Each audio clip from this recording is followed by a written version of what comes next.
kawani sa Information Office dinhi sa syudad ang ipadala ngadto sa Bacolod City alang sa usa ka adlaw nga pagbansay-bansay sa panuwat nga gipasildahan sa Negros Association of Government Information Officers and Liaisons Kunagyod inabagan sa Philippines Information Agency kun PIA Bacolod niadtong Agosto 14 ito.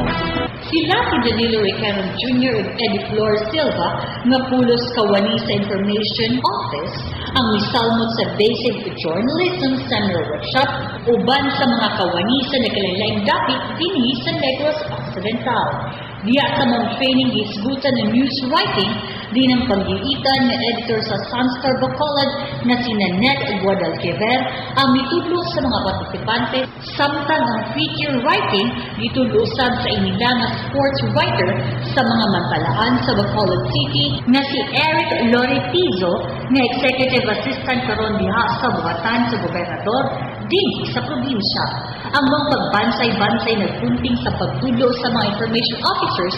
o representante sa mga buhatan kabahin sa pagdumala sa pagpaabot ngadto sa katawhan sa mga insakto ug makapalambo nga mga balita diha sa matag syudad na ilang gialagaran aron kini maghatag dili lang kabahin sa impormasyon nga kinahanglan may bawal sa katawan kundi apil na ang pagdasig sa katawan sa pagsalig diha sa gobyerno.